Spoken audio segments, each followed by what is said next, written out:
So it is my absolute pleasure to first introduce our moderator, Soyika Colbert.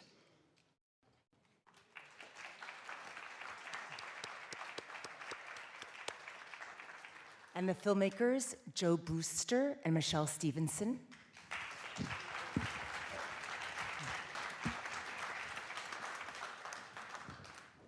And last, but certainly not least, Nikki Giovanni.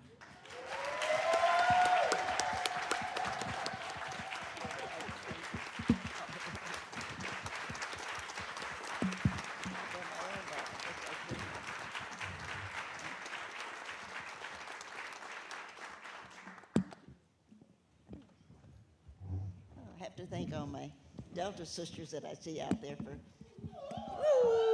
yeah. I love coming to DC because you all always come out, and it's always so good to see everybody. I'm sure that my AKA sisters are here also, but no, thank all of you for coming. But I saw so many of my sorors. I just wanted to give a shout out, and somebody I know is going to give a shout out to Dr. Bolden because he and Mrs. Bolden are here. Who was the former head of NASA. And yeah, for sure. And well, I adore Charles, but when I kept looking at all of this, the outer space, you know, I'm a big space fan. She's going to ask me a question, I guess I'm supposed to answer, but I just wanted to mention that. And when Charles Scalia, not Charles, but whatever his first name was, Scalia, which, you know, thank God that he died. And, well, you have to go anyway, but it was just goody that he did. And I wrote a letter to the editor, to the newspapers, and I said, well, this is, you know, I tried to appear polite, but it was like, you know, this is a wonderful opportunity for you to ask and to invite Charles Bolden, former head of NASA, to be on the Supreme Court. And you know where that went. But, and no, they should have. If this is Mother Earth, then we ought to have someone on the Supreme Court who has been born, right? And the only people who have been born are the astronauts who are up and who have come in, right? And nobody wanted to hear that, but I'm right. Hey, we got all those fools on the Supreme Court, you know, all of them need to go. And I need a hand on that one. But it would be lovely, as you know, let me say this, and then I'll do whatever you're supposed to do. Of all of the courts, and some of you are lawyers, of all of the courts in the United States, the only one that you don't have to be a lawyer on is the Supreme Court, which is there to represent, essentially, the sensibilities of the people, right? That the Supreme Court is there to listen to what the people are saying needs to be done. So we know that they supported segregation, they supported slavery. We know all of that. But we also know as they grew, they recognized, the people are saying, Earl Warren, who was you know, your basic racist, he recognized, maybe a better term, but that word, that the people are saying this won't do. It's time to grow up. And I thought, oh man, if we could put a couple of astronauts on, you know, and a couple of more black women, we'd have something that, well, you gotta have more black women. You just do. Yeah, well, the food would be better. Absolutely. And it would just be, nobody listens to me, but you know, you still have to say it. So, I'm right. Well, thank you, and you are right. And my first question to you is on the topic of space. And so, in a clip from the film and footage with you and James Baldwin, you say, we have to be able to do what we do and survive. And Baldwin responds, our ancestors taught us that. Do you think of time travel and space travel as a means of survival? Do I think of space travel as a means of survival? I think it's the future, simply because I love space. But you know, we've ruined Earth, and Jenny's sitting here too. And Jenny says, you know, you shouldn't be sitting there telling people that Earth is gonna, you know, die the fuck up, but it is. And not soon. I mean, most of us in this room will be dead before Earth is. But Earth is gone. Look at what we've done to the water. Look at, hey, New York City, you couldn't even see. You had to wear masks to walk around in New York City. Now, you know, and that's from a fire in Canada, right? So, you know, we've ruined this. And so the question is, what are we going to, one, will human beings remain? And of course, you know, we're a bad idea. And so, we are. And so humans are going to evolve. They're going to have to take another step. The only humans whose next step will be life are black women, because we're the ones who have come through all of it. And we've somehow managed not only to find a way to communicate, we've created language. I happen to be fond of black women, but nonetheless true. We have created language. I'm talking to you in what we call English. And the only reason we call it English is that people have never been to England. Because if you go to England, you don't understand what they're saying. And you know, see, you know, I need a loo. What the hell is that? You don't know what they're saying.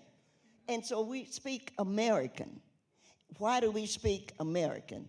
Because somehow or another, people had to talk to us in order to make us do what it is that they wanted to do. But we had to talk to each other in order to make sure that what they said didn't affect us the same way. Am I making sense? So I know that whatever the galaxy holds, and it was so wonderful, there's a film on the black astronauts right now. Whatever the galaxy holds, it holds a life. And whatever that life is, it's black women who are not just not afraid of it, but who in fact embrace it. So we know that the first American language in the galaxy will be black women saying to whatever that life form is, baby, you hungry? Because that's what black women say to everybody. And that's what, you know, you hungry, baby, come on in. And somebody said, oh, Nikki, you're always talking about space. You know, they'll be raping you or something. I said, no, don't. Because I've lived on Earth and been raped. I've been buked and I've been scorned. I've been talked about sure as I'm born. I know all about that. So I'm not going to be afraid of what I don't know, because I have to be cautious about what I do. I don't know if that answers your question. No, it absolutely answers my question. And I think it gives me an opportunity to invite Joe and Michèle into the conversation. There's a lovely moment where you quote Nikki discussing different musical traditions. And so you say Billie Holiday for the sad days, Charlie Parker for the happy days, and a spiritual for comfort.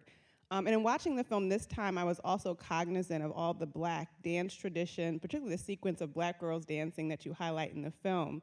And so I'm wondering if you could talk some about what genre you see this film fitting into, what traditions you're drawing from as filmmakers in creating this work. You want to start that? I do, but I know you're going to give me a hard time tonight if I don't let you go first. I'll say a couple of words. First, I do want to, we have a couple of collaborators I do want to recognize who are here. First, Virginia Fowler, without whom we really couldn't make this film, associate producer. You want to stand up, please? And Reggie Allen, who is one of our editors here. And he's a local, Silver Spring, Maryland. Yeah, you can elaborate a little bit after. I think for us, I don't know what genre it sort of fits into. In some ways, what we were trying to also do is honor the tradition that has birthed us, you know, as people of the Black diaspora.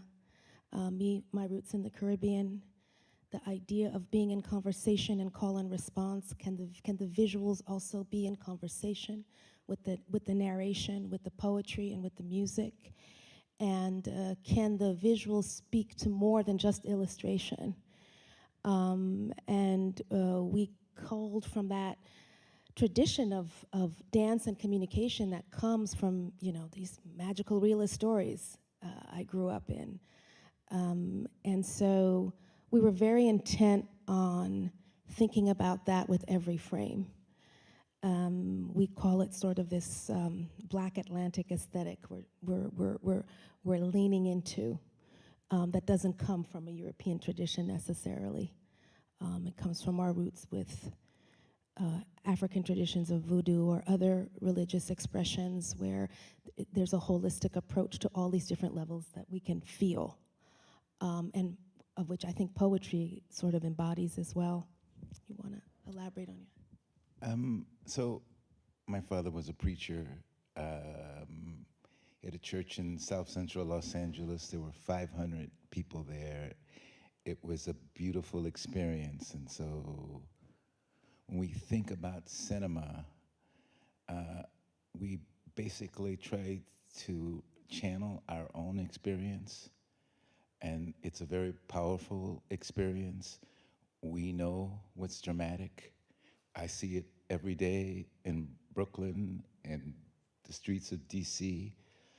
And so what we're trying to do is make cinema for us and be true to my parents and forefathers. And I think that's what inspires us and what makes it special. You'll feel the rhythm. And I also think our cinema is made for you in the audience.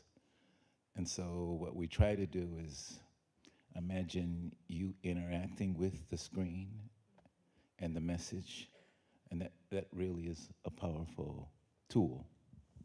Thank you.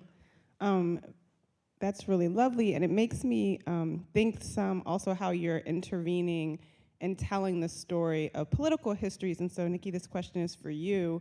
It's very rare that we think about movement histories through the point of view of a Black woman, and specifically seeing that tethered to your personal story and to the story of your friendships and your relationships. And so I'm wondering if you could tell us, from your well of knowledge, what lessons might inform our understanding of the political present. Now, you've already told us about the Supreme Court, but I wonder if there's anything else you would like to add. I don't know. I mean, I think it's a week or so ago I turned 80. And so thank you. And I'm thrilled about that. I was listening. This is the first time I've seen the film, and I'm listening, saying I'm 75, I'm 76. I hope I get to be 80. And the people, my good friend, of course, Jenny is here because Jenny's always with me, and my good friend Renee Watson is here. And they are the two people I know in the audience. I don't think you all know how nervous I was about turning 80. And it wasn't that it was 80, it was that I didn't want to die at 79. I mean, it just be one of those things you say, no, I'm not going to die at 79. Because, you see people do it, and damn well, they were just one more week, and then they're gone. And so it didn't happen, and I like Jesus, and I think he's a great guy. And so I like the way that we put that in, and this is not Nikki preaching, because I'm sure that we all have our own preachers, and today is Sunday, and happy Father's Day to those of you who know you are and those of you who don't. Just thought I should mention that. But, I keep thinking about, and I'm sure you do too, I think about him on the cross, and you say to yourself, well, what was he? What was that? When I get a chance to preach it, I will sometime. But you know what, I realized that what Jesus was saying, because he died for your sins. And well, I'm not necessarily agreeable, I know I'm not friendly, but I'm not sinful. You know what I mean? So if I erase all of those things, and I'm thinking, no, what he died was to save. And I think, again, Jesus talked a lot to Black women. One of his close friends was Mary Magdalene. He died to say, don't worry, I got your back. Death ain't nothing. You say, I'm up here on the cross. Don't worry, death ain't nothing. You rest up a few days, I'll be with you. And we know that he rested for those 3 days, And then who did he go to see? He went to see Mary Magdalene. And he went to tell her, see, baby, I'm okay. I will always be with you. And we get a song from that, don't we? It said, I'm leaning on the everlasting arms.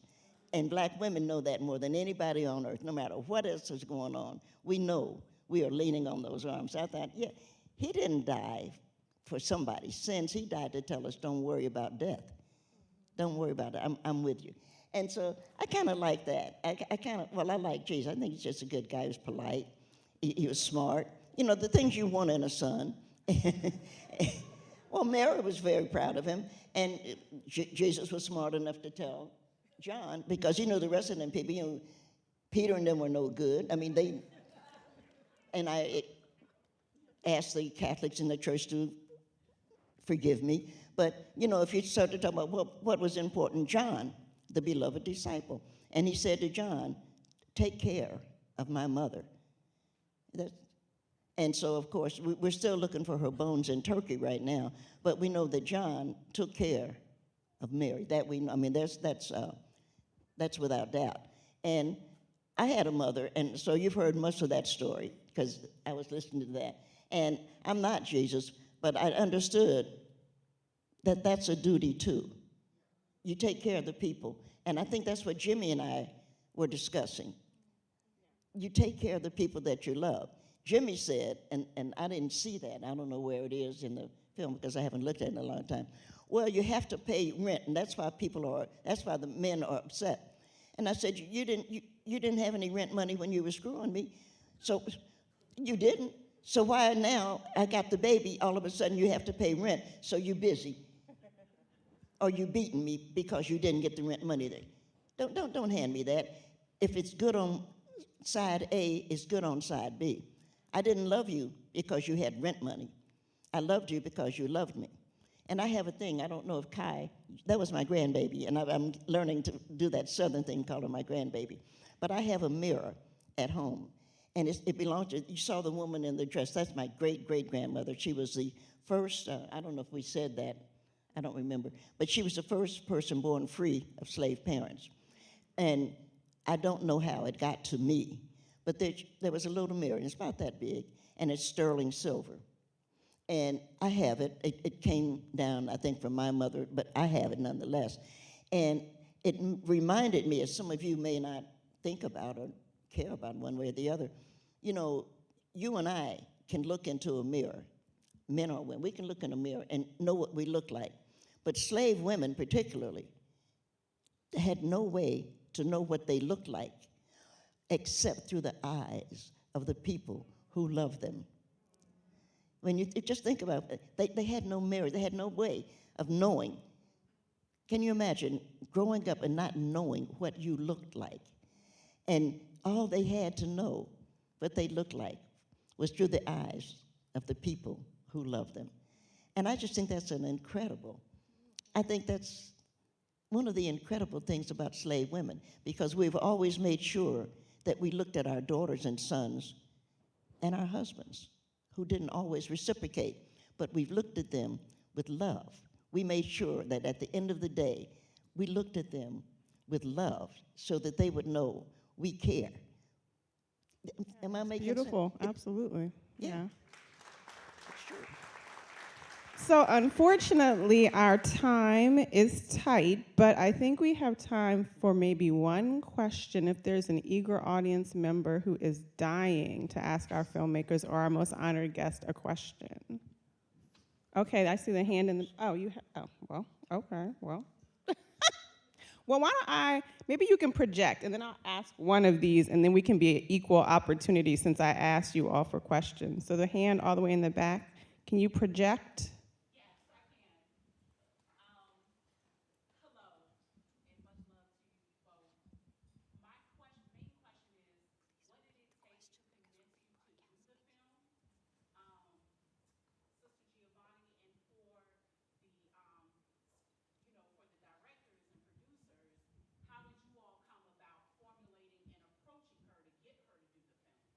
So what was the inspiration to do the film, and what was the conversation like in you deciding to be to do the film. So the decision making on both parts. Yeah. No, I'm gonna channel Nikki. Okay. Because there was a question. I'm not gonna answer that question. I'm gonna answer the question that's in my head. Okay. Which is, it was a joy to work with Nikki. She allowed us in her home. She didn't have to. We called her up on the phone. But I would say, you can see why Baldwin had a hard time with her, because she demands her agency in a conversation. But in the filmmaking process, it was really more collegial.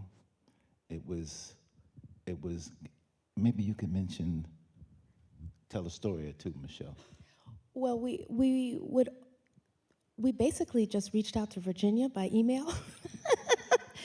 And they said, okay, let's do a Zoom. And I remember we did a Zoom, and they said, come on down and we'll get to meet you and we'll see what happens. And from what we understood is Nikki never says no, often says yes. And so I went on my own. We decided that I should go for the weekend, and I often tell this story. They kind of wined and dined me.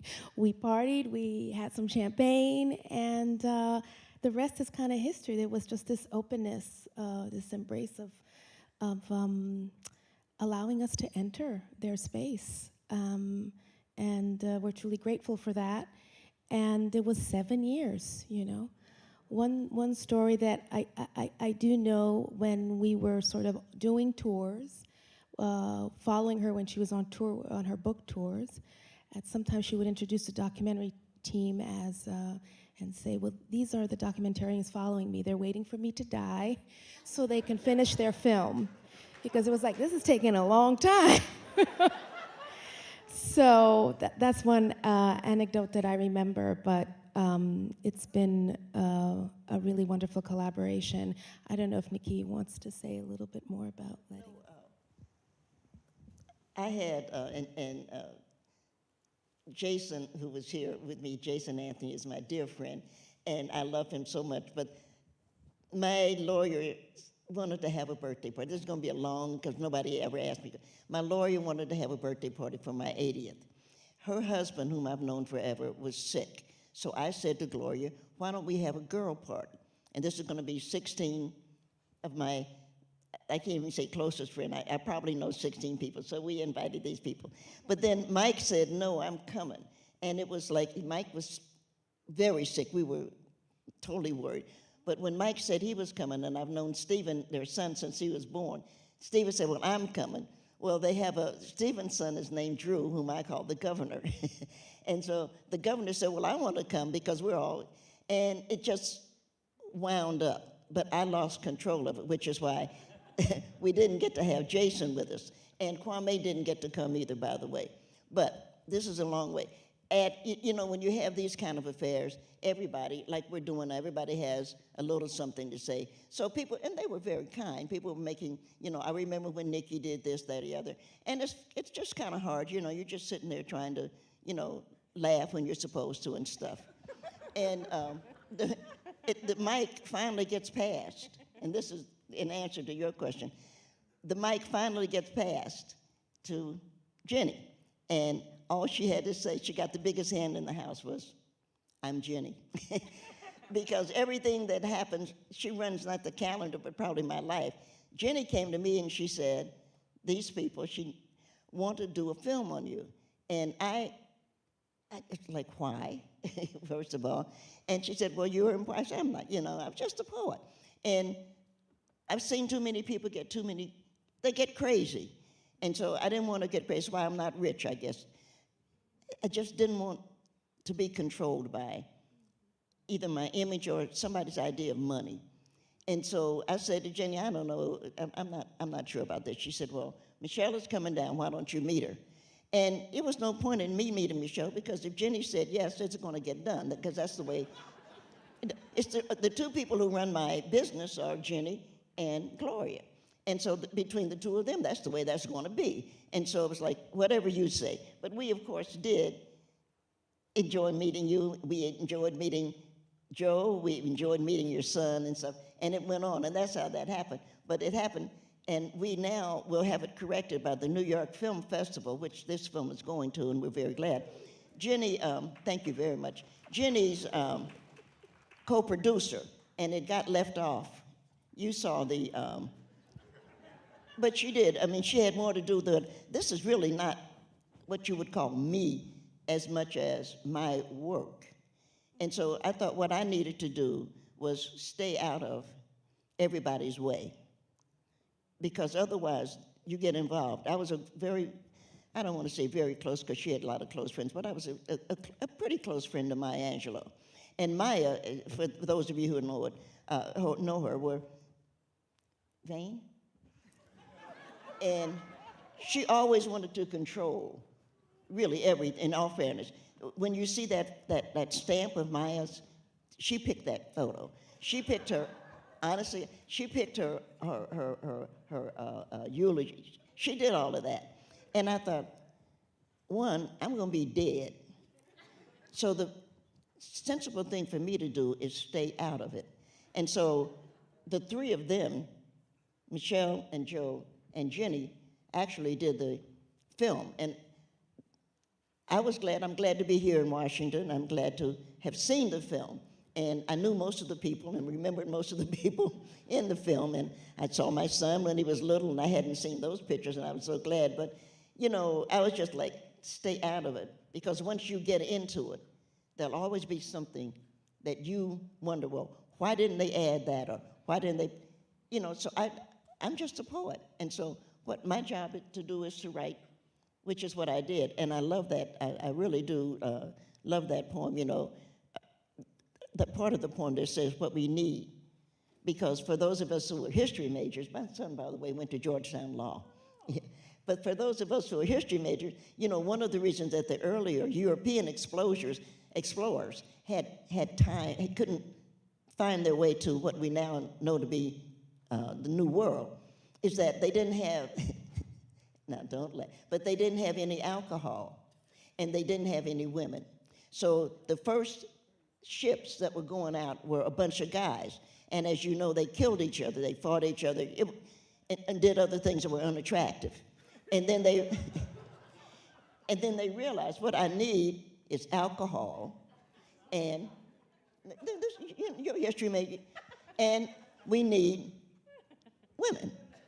And so, in talking about going into space, what I've said to Virginia Tech, where I just retired recently, is that what somebody needs to do is figure out how to get champagne in a container, because you can't take it up in the glass, it's too hard. How to get champagne in a container so that we can now, as we go toward Jupiter, we can pop them. You gotta have champagne. Why the hell would you go to Jupiter without champagne? And so it's just a lot of fun, and it's a lot of things that we look at. And it's gonna take a black woman who's gonna say, well, baby, this is what you do. Because that's what we do, that's what we think of. Some black woman, well, when I was, this is what we did, and this is how we got it, and it'd be fine. We made it into a cotton ball, and then you could, you know, they'll figure out something. But it's just a lot of fun. So I wanted to mention that this really is their film, and I'm very pleased, and I thank you. But if I didn't stay away from it, it would make me crazy, and it would make them crazy, and it would make Jenny and I would be arguing. So the best thing to do is just say, okay.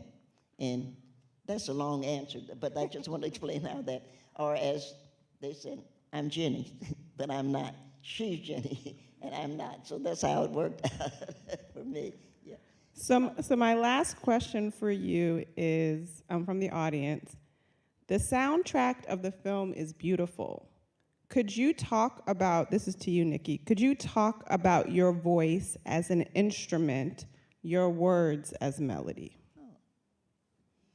Well, I really hadn't thought about that, but I was laughing recently because I am 80, and I started a career as a writer, and I became a professor, and then I thought, okay, I'm retired now, and I know Javon Jackson, and Javon and I have been talking. I started with the New York Community choir. And I thought, well, what do I want my last career to be? And don't laugh, but I thought, I want to be a singer.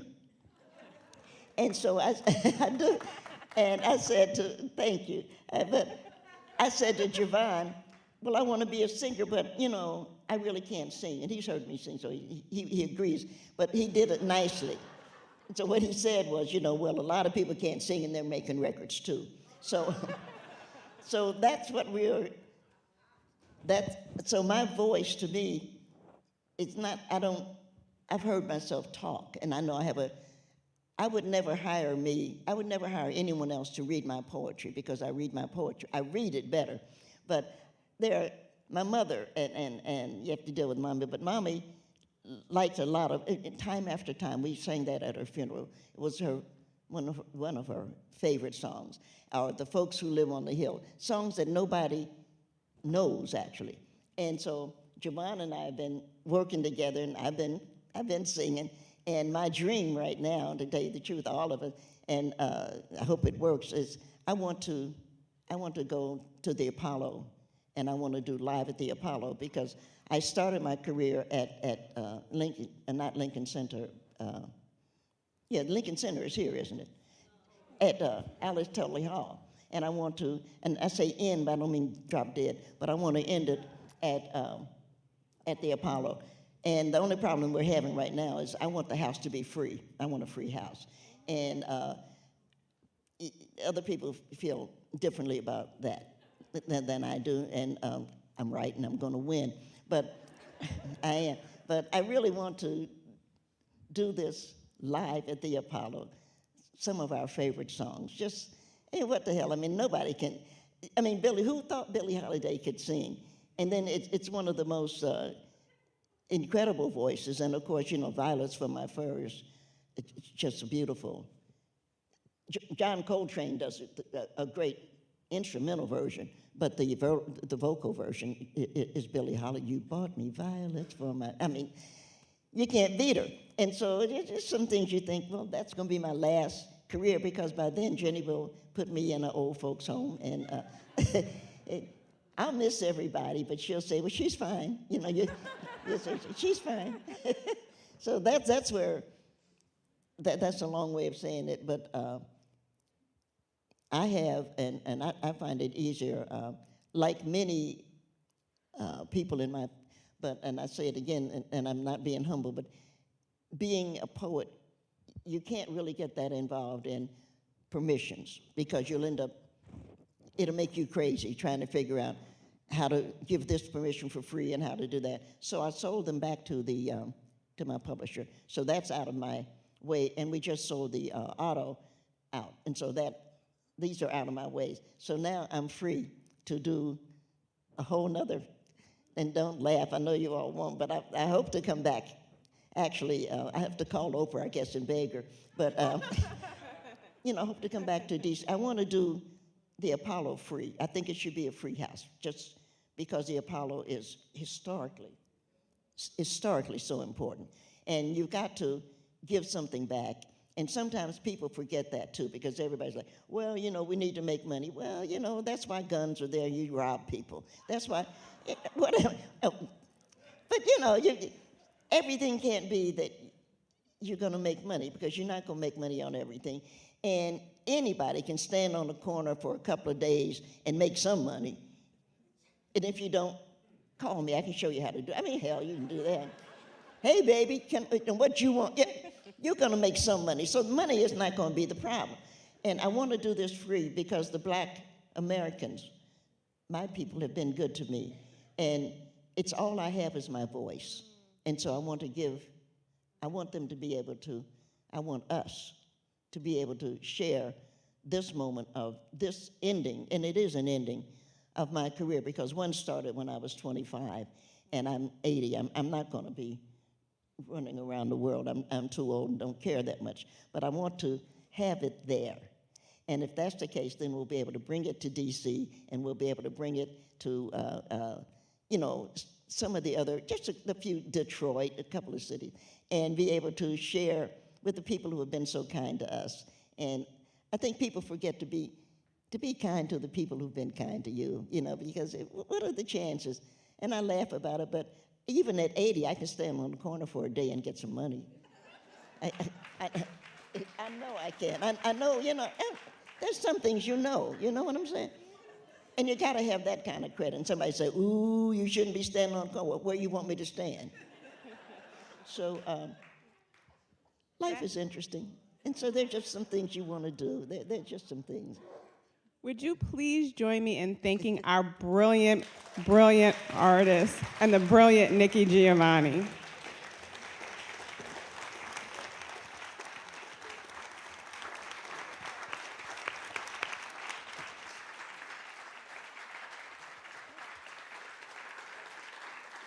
Thank you for a wonderful afternoon and a beautiful screening, all. And I'd just like everyone to keep their seats while we clear the stage. Thank you so much for attending this afternoon.